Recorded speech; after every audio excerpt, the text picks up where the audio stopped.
अरुणाचल प्रदेश के ईटानगर में डोनी पोलो हवाई अड्डे का किया उद्घाटन।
नमस्कार, खबरें झारखंड में आपका स्वागत है। मैं हूं जयलक्ष्मी और अब खबरें विस्तार से। प्रधानमंत्री नरेंद्र मोदी ने अरुणाचल प्रदेश के ईटानगर में डोनी पोलो हवाई अड्डे का उद्घाटन किया। साथ ही साथ श्री मोदी ने 600 मेगावाट की पनबिजली परियोजना राष्ट्र को समर्पित किया। मौके पर प्रधानमंत्री ने पूर्वोत्तर के विकास पर जोर दिया। प्रदेश के लिए बिजली की उपलब्धता न सिर्फ बढ़ेगी बल्कि प्रदेश के लिए ऊर्जा पर्याप्त मात्रा में मिलेगी। मैंने इसका शिलान्यास किया था। अब 2019 मई में चुनाव आने वाले थे। ये जितने पॉलिटिकल कमेंटेटर होते हैं, जिनकी आंखों पर पुराने जमाने के चश्मे टंगे हुए हैं, इन लोगों ने चिल्लाना शुरू कर दिया, लिखना शुरू कर दिया, बोलना शुरू कर दिया, एयरपोर्ट कुछ बनने वाला नहीं है, ये तो चुनाव है ना, इसलिए मोदी यहां पत्थर खड़ा करने आ गया है। और यहां हो रहा है नहीं, हर चीज में उनको चुनाव नजर आता है। हर चीज के अंदर किसी भी अच्छे काम को चुनाव के रंग से रंग देने की फैशन हो गई है। इन सब लोगों को आज इस एयरपोर्ट का उद्घाटन एक करारा जवाब है, उनके मुंह पे तमाचा है। और मेरी इन पॉलिटिकल कमेंटेटर से आग्रह है, करबद्ध प्रार्थना है कि भी अब पुराने चश्मे उतार दीजिए। ये देश नए उमंग और उत्साह के साथ चल पड़ा है। राजनीति के तराजू से तोलना बंद कीजिए। प्रधानमंत्री नरेंद्र मोदी आज काशी तमिल संगमम का उद्घाटन करेंगे। केंद्र सरकार आजादी का अमृत महोत्सव के अंतर्गत एक भारत श्रेष्ठ भारत की भावना को प्रोत्साहित करने के लिए संगमम का आयोजन कर रही है।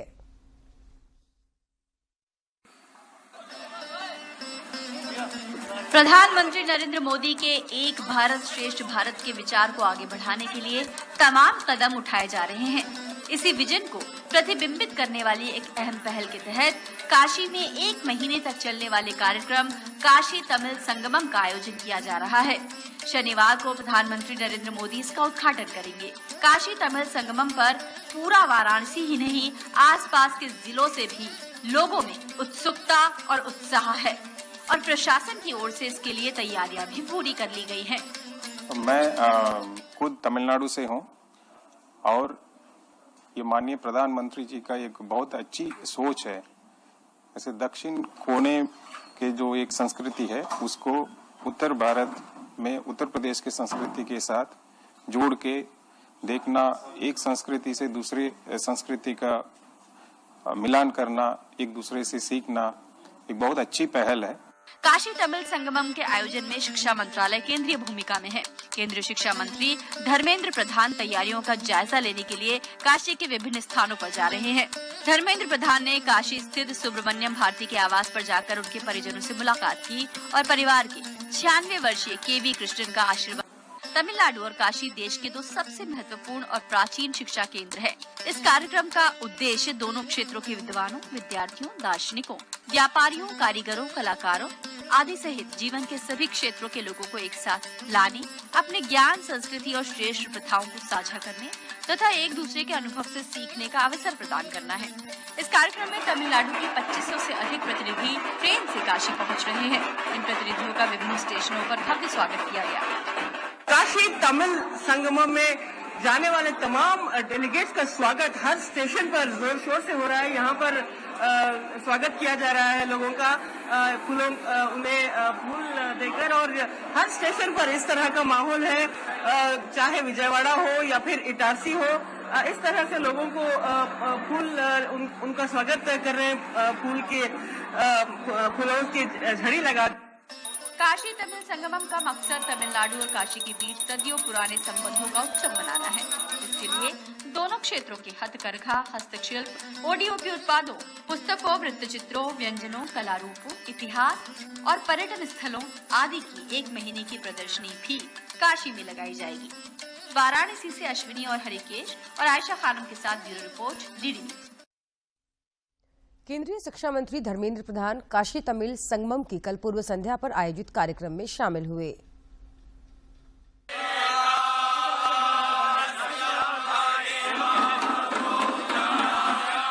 डमरू की ध्वनि और हर हर महादेव के जय घोष के साथ ही श्री काशी विश्वनाथ धाम में तमिलनाडु से आए विशिष्ट संतों यानी आधीनम का पुष्प वर्षा करके केंद्रीय शिक्षा मंत्री धर्मेंद्र प्रधान ने स्वागत किया।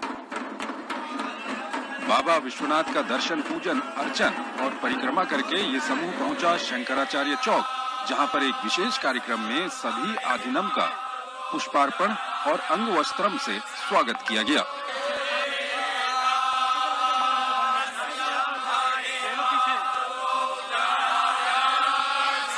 इस मौके पर केंद्रीय शिक्षा मंत्री धर्मेंद्र प्रधान ने कहा कि प्रधानमंत्री नरेंद्र मोदी के दिशा निर्देशन में ये काशी तमिल संगमम का आयोजन समूचे देश के लिए सांस्कृतिक गौरव का विषय है।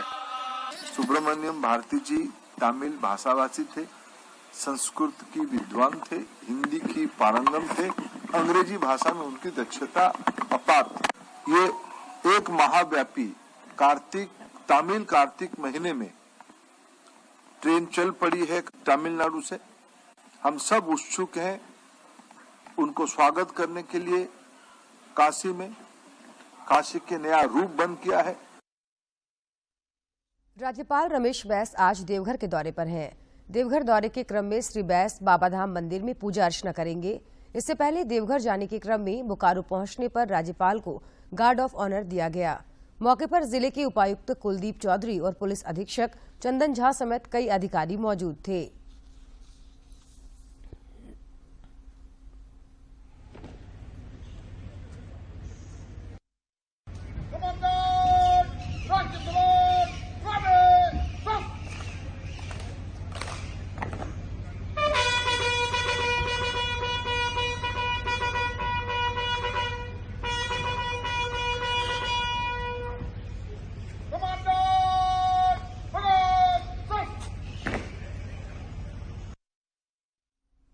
झारखंड विधानसभा के स्थापना दिवस की तैयारियों को लेकर स्पीकर रविंद्रनाथ महतो ने उच्च स्तरीय बैठक की। इस दौरान विधानसभा अध्यक्ष ने रांची के वरीय पुलिस अधीक्षक को निर्देश दिया कि विधानसभा के सदस्यों एवं विशिष्ट जनों के यातायात की व्यवस्था सुनिश्चित करने के लिए विधानसभा के संयुक्त सचिव रंजीत कुमार से समन्वय स्थापित कर यातायात से संबंधित वरीय अधिकारियों को इस कार्य के लिए प्रतिनियुक्त करें, ताकि सम्मान समारोह और सांस्कृतिक कार्यक्रमों में यातायात की सुगमता बहाल रखी जा सके। 22 अगस्त को राज्य के 10वीं और 12वीं के टॉपर छात्र छात्राओं को सम्मानित किया जाएगा। इसके अलावा देश की सीमा पर एवं नक्सल अभियान में शहीद हुए तथा वीरता पदक प्राप्त झारखंड के बहादुर पुलिस कर्मियों एवं सैनिकों को सम्मानित किया जाएगा। समाचारों का सिलसिला जारी रहेगा, लेकिन इस विराम के बाद।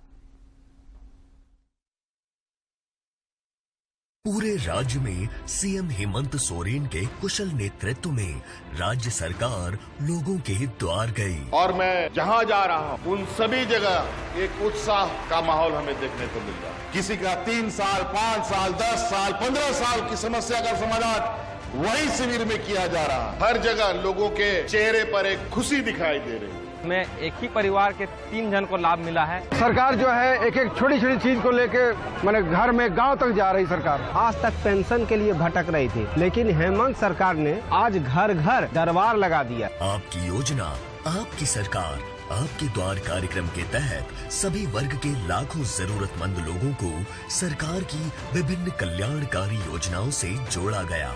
हक अधिकार का ये सिलसिला जो शुरू हुआ है वो अब अनवरत चलता ही रहेगा। आपकी योजना, आपकी सरकार, आपके द्वार। और अब कुछ खबर राज्य के विभिन्न जिलों से।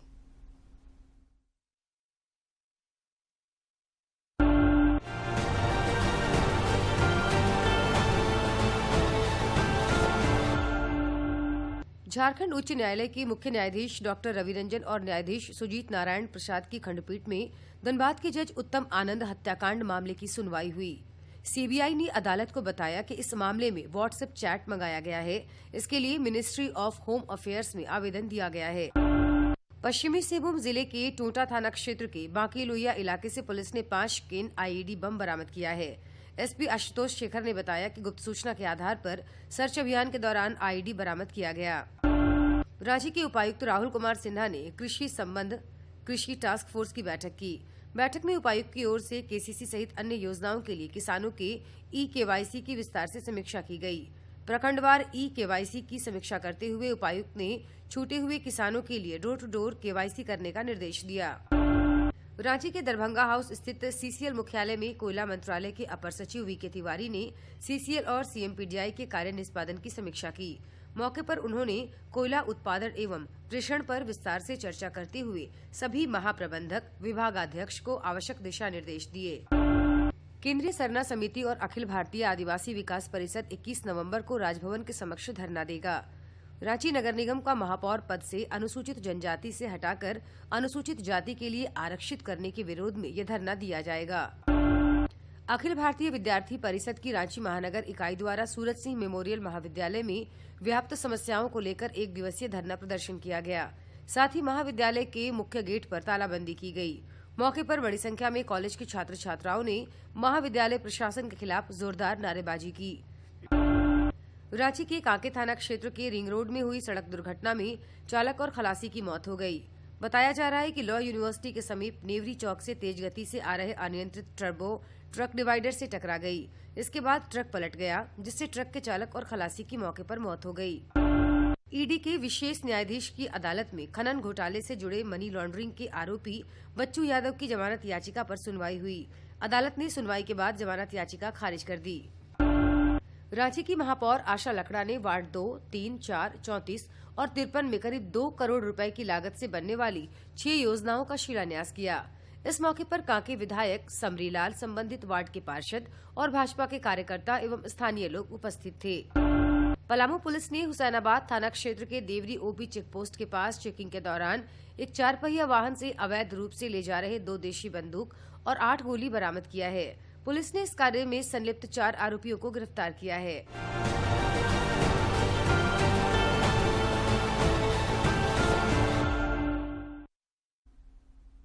कल अंतर्राष्ट्रीय बाल दिवस मनाया जाएगा। झारखंड में इसकी क्या तैयारी चल रही है, इस पर हमारे समाचार संपादक ने यहां के यूनिसेफ प्रमुख से बातचीत की।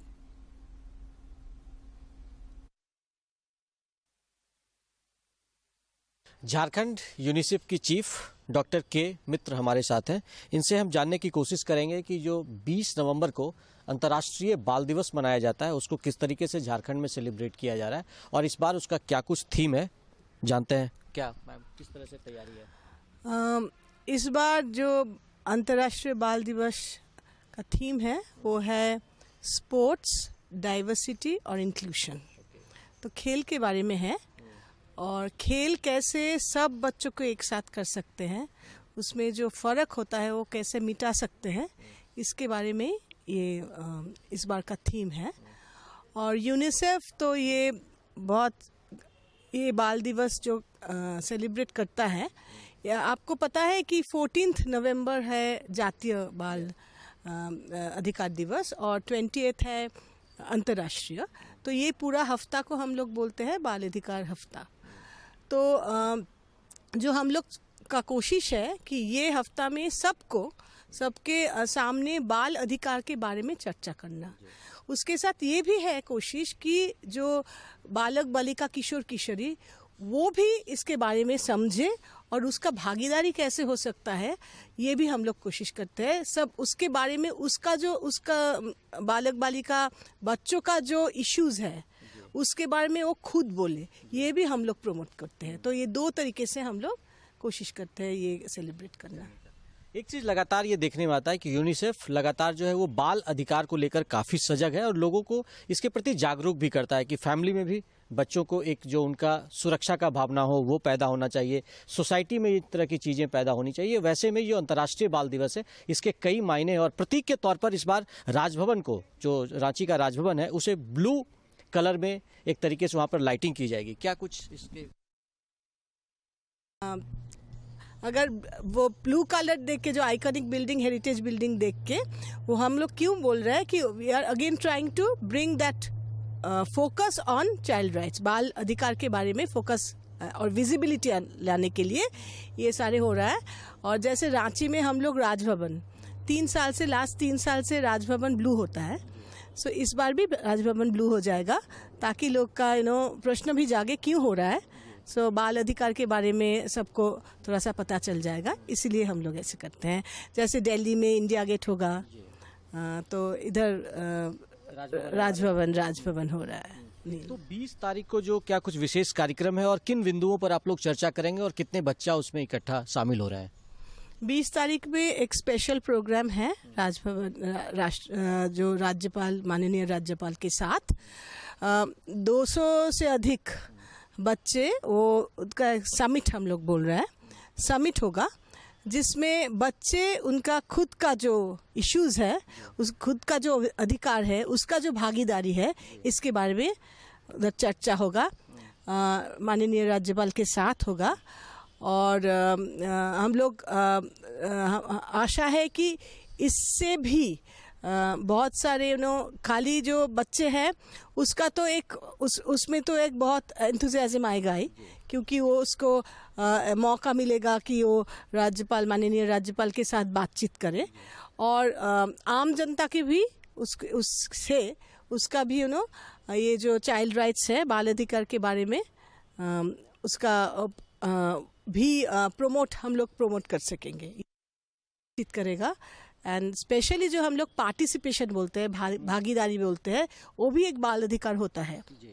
सो उसके ऊपर हम लोग, और उसमें जो स्पोर्ट्स का कोई झारखंड का इम्पोर्टेंट स्पोर्ट्स पर्सनालिटी, वो भी उसमें पार्टिसिपेट करेगा, क्योंकि हम लोग स्पोर्ट, जैसे मैंने बोला, इस बार sports is in the theme में है। तो किस तरीके से अंतर्राष्ट्रीय बाल दिवस को मनाने की तैयारी है, ये हम मित्रा जी से जानने की कोशिश कर रहे थे। लेकिन नॉर्मली ये जानते हैं कि भारत में जो है वो बाल दिवस 14 नवंबर को मनाया जाता है। पहले ये परंपरा भारत में भी थी कि 20 नवंबर को ही अंतर्राष्ट्रीय बाल दिवस के तौर पर यहाँ मनता था, लेकिन जब से 14 नवंबर की घोषणा हुई है तो लोग थोड़े कम जानते हैं कि विश्व जो है बाल दिवस वो 20 नवंबर को मनाया जाता है। लेकिन इस तरह के जब थीमेटिक चीजें होती हैं और बाल अधिकार के प्रति जागरूकता फैलाने की कोशिश होती है तो उसके भी एक मायने होते हैं। और जब राजभवन ब्लू कलर के सिंबॉलिक में 20 तारीख को नजर आएगा तो निश्चित तौर पर लोगों के मन में एक जिजिप्सा भी पैदा होगी। अपनी सहयोगी करमबीर के साथ मैं दिवाकर कुमार, दूरदर्शन समाचार, रांची। बोकारो जिले के ग्रामीण क्षेत्रों की किशोरियों को स्वरोजगार के माध्यम से स्वावलंबन की ओर कदम बढ़ाने का प्रयास किया जा रहा है। भारत सरकार के ग्रामीण विकास मंत्रालय की वित्तीय सहायता से बैंक ऑफ इंडिया के द्वारा संचालित आरसीटी प्रशिक्षण केंद्र इनके सपनों को पंख देने का काम कर रहा है। सुदूर गांव की दर्जनों किशोरियां सॉफ्ट टॉय का प्रशिक्षण लेकर स्वरोजगार के साथ साथ अन्य किशोरियों को प्रशिक्षण देकर उन्हें भी स्वावलंबी बनाने की तैयारी कर रही हैं। आरसीटी के निदेशक रंजन कुमार ने बताया कि केंद्र द्वारा प्रशिक्षण प्राप्त करने वालों को आवश्यकता पड़ने पर बैंकों के माध्यम से वित्तीय सहायता भी दिलाया जाता है। Bank of India Star Bokaro RCT में मैंने बहुत कुछ सीखा, बहुत कुछ हासिल किया। एंड थैंक यू सभी सर एंड एक्स्ट्रा मैम जो हमें इतना सहयोग किए। मैं आरसीटी में आई सॉफ्ट टॉयज के ट्रेनिंग लेने के लिए। फिर मैंने यहाँ अर्चना मैम हम लोग को बहुत सारे खिलौने बताए, टेडी बियर, सेंटा और बहुत चीज़ें बताई। और हमें यहाँ अर्चना मैम से बहुत सारे टेडी बियर बनाने की, मतलब जो भी टेडी बियर में आते हैं सब चीज़ सिखाया गया है। हम यहाँ से सीख के जाके खुद से प्रयास करेंगे अपना बनाने का। पीछे सरकार की यही मंशा है कि गांव-गांव तक जो स्वरोजगार नहीं है, हम यहाँ आरसीटी में स्वरोजगार अपना उनको पैर पे खड़ा होने के लिए चीज बताते हैं। और देखिए जो सॉफ्ट टॉयज है ये गांव-गांव तक नहीं पहुंचा हुआ था, तो हम इससे क्या करेंगे कि इनको प्रशिक्षण देने के बाद गांव के मार्केट को ये पकड़ेंगे, क्योंकि हमें प्रधानमंत्री का भी सोच इनके साथ देना है, क्योंकि उनका कहना था साफ तौर पे कि हमारा जो खिलौना है वो चाइना से आता है, तो क्यों ना हम इसको भारत में रोजगार के रूप में लाएं। तो हम इसमें अपनी जितनी भी बीपीएल महिला है, बीपीएल महिला पुरुष, अभी तो हमारे यहाँ महिला ट्रेनिंग ले रही हैं, इन्होंने अपने पैर पर खड़ा होने के लिए सॉफ्ट टॉयज का प्रशिक्षण लिया है। केंद्र के पंचायती राज मंत्रालय के अपर सचिव चंद्रशेखर ने ग्राम पंचायत की आकांक्षाओं को पूरा करने के लिए समग्र जीपीडीपी तैयार करने में ग्रामीण स्थानीय निकायों और ग्राम सभाओं में बदलाव के महत्व पर प्रकाश डाला। उन्होंने कहा कि पंचायतें अब केंद्र और राज्य सरकारों के विभिन्न अनुदानों से अवगत है, इसलिए वे ग्राम पंचायत विकास योजनाएं जीपीडीपी के तहत एक ठोस योजना बनाने का प्रयास करें। श्री चंद्रशेखर रांची में जन योजना अभियान को लेकर राज्य संसाधन दल राज्य स्तरीय 3 दिवसीय प्रशिक्षण कार्यशाला के समापन समारोह को संबोधित कर रहे थे। चक्रधरपुर रेल मंडल के राजखरसावा रेलवे यार्ड में हावड़ा मेल ट्रेन की चपेट में आने से ऑन ड्यूटी 2 लोको पायलटों की दर्दनाक मौत हो गई।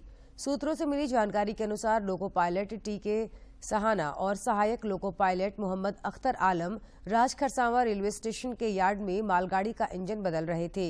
इसी दौरान हावड़ा मेल ट्रेन की चपेट में आने से उनकी मौत हो गई। दोनों के शवों को पोस्टमार्टम के लिए चक्रधरपुर अनुमंडल अस्पताल आज सवेरे लाया गया। रेल प्रशासन दुर्घटना की जांच कर रहा है।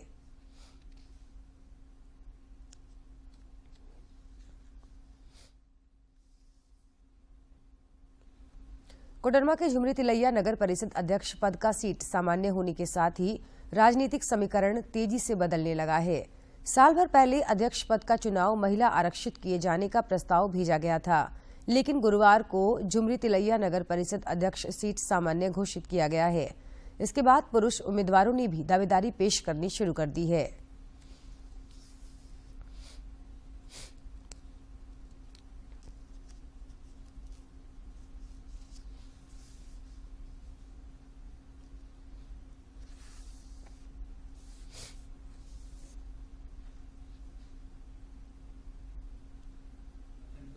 के अध्यक्षता में होती है और कई कोषांगों का भी गठन हुआ है। इसके अलावा जो है नगर परिषद के स्तर से अलग से इसमें कोई कार्रवाई नहीं की जा रही है और सरकार के निर्देशानुसार और मतदान की जो नियमावली है, नगर पालिका निर्वाचन नियमावली, उसके अंतर्गत जो भी कंडीशंस या शर्तें अर्हता पूरी करना आवश्यक है उम्मीदवारों को। यदि उसमें कोई नो ड्यूज सर्टिफिकेट लेना बाकी है या कोई तरह की अनापत्ति चाहिए नगर निगम नगर निकाय के माध्यम से, तो उसको हम लोग ससमय पूरा करने का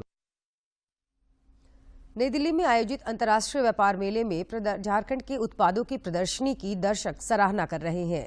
झारखंड पवेलियन में ग्रामीण सखी मंडल की दीदियों द्वारा तैयार किए गए उच्च गुणवत्ता वाले उत्पादों की प्रदर्शनी चर्चा का विषय है। यहां झारखंड लाइवलीहुड प्रमोशन सोसाइटी ग्रामीण विकास विभाग द्वारा पलाश ब्रांड को प्रोफेशनल ढंग से प्रस्तुत किया गया है। झारखंड खादी, झारक्राफ्ट, जुरेडा, कृषि एवं वन विभाग के स्टॉल भी आकर्षण का केंद्र हैं। हाल ही में मुख्यमंत्री हेमंत सोरेन ने राज्य में सौर ऊर्जा नीति लागू की, जिसके तहत सौर ऊर्जा से 4000 मेगावाट बिजली उत्पादन का लक्ष्य। एकीकृत बिहार में मंत्री रहे झारखंड के वरिष्ठ राजनेता डॉक्टर सबा अहमद का आज सवेरे निधन हो गया। नई दिल्ली के फोर्टिस अस्पताल में उन्होंने आखिरी सांस ली। लंबे समय से बीमार चल रहे सबा अहमद को पिछले दिनों इलाज के लिए दिल्ली ले जाया गया था। परिजनों के अनुसार कल उनका शव गिरिडीह के पंचबा स्थित उनके निवास स्थान पर लाया जाएगा। कहते हैं कि संगठन में ही शक्ति होती है। आज हम आपको दिखाते हैं कि कैसे ग्रामीण महिलाएं समूह से जुड़कर न सिर्फ अपना सशक्तिकरण कर रही हैं, बल्कि समाज को आगे ले जाने में अपना महत्वपूर्ण योगदान दे रही हैं। रांची के ओरमांझी प्रखंड के इरबा की तबस्सुम परवीन बैंक सखी है। उसी गांव की नीजा खातून लेडीज कॉर्नर दुकान चलाती है। बेशक दोनों अलग अलग महिला समूह से जुड़ी हैं, लेकिन दोनों में एक समानता है कि दोनों ने अपने अपने परिवारों को आर्थिक संबल प्रदान किया है। इनके रहन सहन में बड़ा बदलाव भी आया है। एसएजी से भी तक गए, उसमें ऋण मिला, हमको ऋण लिए, उससे हम दुकान खोले अपना लेडीज कॉर्नर, और इससे मेरा घर का स्थिति भी सुधरा, आर्थिक स्थिति सुधरा, बाल बच्चों को पढ़ा भी रहे हैं और सास ससुर को भी देख रहे हैं। दरअसल महिला समूह उस नदी की तरह है जो ग्रामीण क्षेत्रों के एक बड़े तबके को सींचकर हरा भरा कर रही है। अब तो बहुत सारे समूह आपस में मिलकर संकुल संगठन के रूप में समंदर का आकार ले चुके हैं। महिला समूह की ये महिलाएं अब करोड़ों में खेल रही हैं। अभी हम लोग का गया है पैसा ऋण में 1,69,98,439 रुपया, और जिसमें एक माह में हम लोग का किस्त आता है 3,32,000 रुपया और ब्याज आता है 83,992.19 पैसा। संजीवनी उन्नति महिला ग्राम संगठन की कुमती देवी कहती हैं कि समूह की सभी महिलाओं की जरूरत और उम्मीद पूरा करना मुश्किल था, लेकिन संकुल बन जाने से उनका दायरा काफी बड़ा हो गया है। अब तो वे दूसरे जरूरतमंदों की भी मदद करती हैं। हम लोग तो पहले एसएजी चलाते थे, उसके बाद वीओ, लेकिन जब हम लोग का सीएलएफ बना तो यहाँ अभी हम लोग का करोड़ों का पैसा भी आ रहा है जीएसएलपीएस से। प्रखंड कार्यक्रम पदाधिकारी मुकेश कुमार सिन्हा कहते हैं कि ओरमांझी प्रखंड में फिलहाल 4 सीएलएफ काम कर रहे हैं। वे कहते हैं कि केंद्र सरकार प्रधानमंत्री नरेंद्र मोदी 27 नवंबर को आकाशवाणी पर मन की बात कार्यक्रम के जरिए देश विदेश के लोगों के साथ अपने विचार साझा करेंगे। श्री मोदी ने इसके लिए लोगों से सुझाव भी मांगे हैं। जन जन की संघर्षों के कुछ किस्से, कहानी कुछ सफलताओं की, अनकही विरासत की, उम्मीदें नए भारत की। महीने के आखिरी रविवार का रहता है इंतजार, मलयाचल के आंचल से विंध्याचल के आंगन तक, ब्रह्मपुत्र के घाट से हिमालय के विस्तार तक होती है मन की बात प्रधानमंत्री के साथ। हिमालय से चलने वाली ठंडी हवाएं झारखंड के उत्तर पश्चिम से प्रवेश करने के कारण रांची सहित पूरे राज्य में जोरदार ठंड पड़ने के आसार हैं। राज्य भर में आज से न्यूनतम तापमान में 3 से 4 डिग्री सेल्सियस गिरावट आने की संभावना है। रांची स्थित मौसम केंद्र के अनुसार सवेरे में हल्का कोहरा छाया रह सकता है, जबकि दिन में मौसम साफ रहेगा। मौसम वैज्ञानिक अभिषेक आनंद ने बताया कि मेदिनीनगर, लातेहार और गढ़वा जिले में आज के बाद से शीतलहर की भी चलने की संभावना है।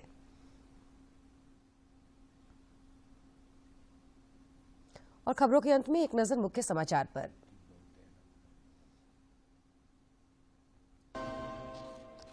प्रधानमंत्री नरेंद्र मोदी ने अरुणाचल प्रदेश के ईटानगर में डोनी पोलो हवाई अड्डे का किया उद्घाटन।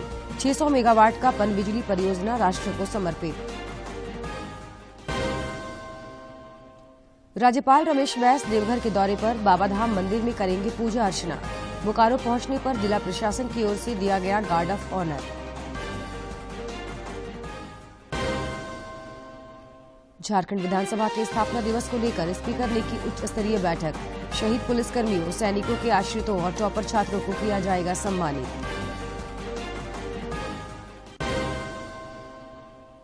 और केंद्रीय पंचायती राज मंत्रालय के अपर सचिव ने दिया निर्देश, पंचायतों के विकास